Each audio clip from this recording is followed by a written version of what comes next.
I'm going to change the style up a little bit today because doing this the way I've been doing it is like one of those movies where you see somebody stranded all by themselves on some faraway planet or some faraway land.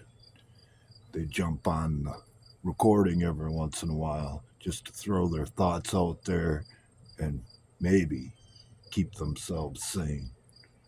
So I'm going to do it like a vlog. I'm going to pause on the in between and come back in a few minutes and do a little more or whatever.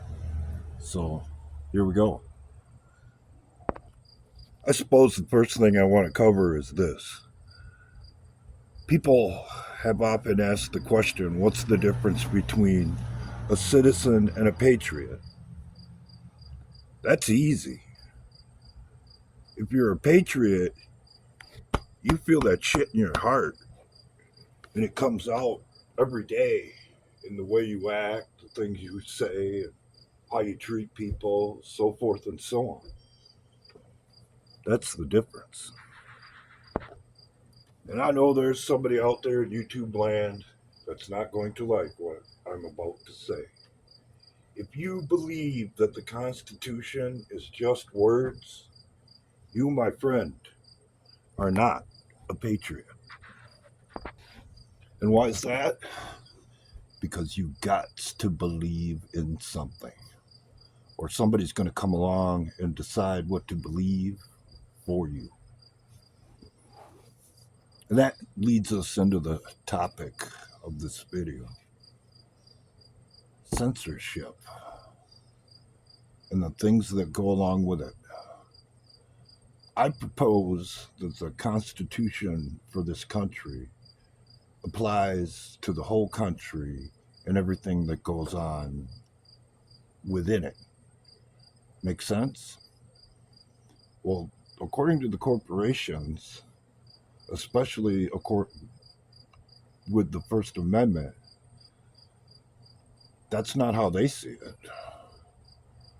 If you're on their platform saying things that they don't agree with, they can do whatever they want with your speech, up to and including throwing it in the garbage. Case in point, the Last Resort channel. Anyway, but if the opinion I hold is correct, then nobody has the right to take away our rights within the confines of the United States of America. That's how the First Amendment reads to me and all of the rest of the Constitution. So anybody taking that position or taking steps to undermine or diminish those rights, to me, I don't know about you, is working directly against our Constitution. And from day one, the further they go down that road, building up into bits and pieces and policies and all that, that means they're involved in something, especially if they're taking direction from an outside entity. Any of this making sense to any of you yet? Well, that's not supposed to happen. I remember reading the terms of service. That kind of thing can't occur.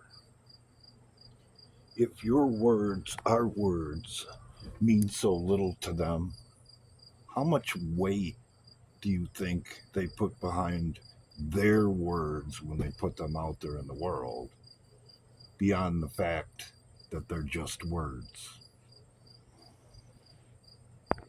Of course, now we're back to the psychobabble thing, and we just did that yesterday, but you didn't see it. Or more accurately, I suppose, because a private corporation decided that they had the right and ability and took it with their ability to restrict my speech, to limit my access and exposure. Why? Well, I'm telling you shit they don't want you to know. What other possible reason could there be?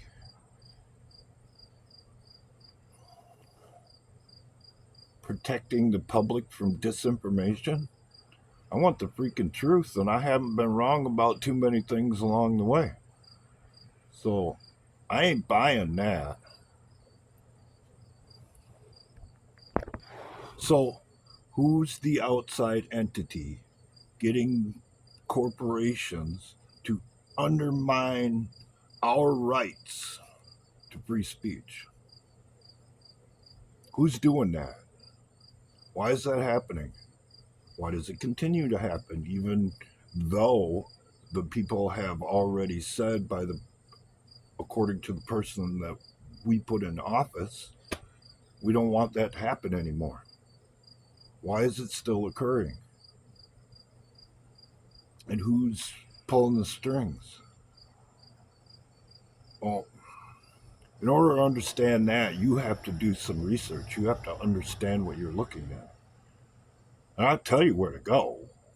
I'll tell you right where to go.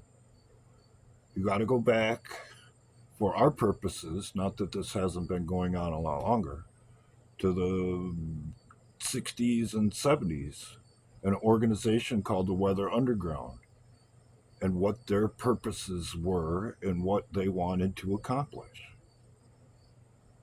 And that idea, like a seed, like I was talking about yesterday, people gathered around that and they made it flourish and they made it grow.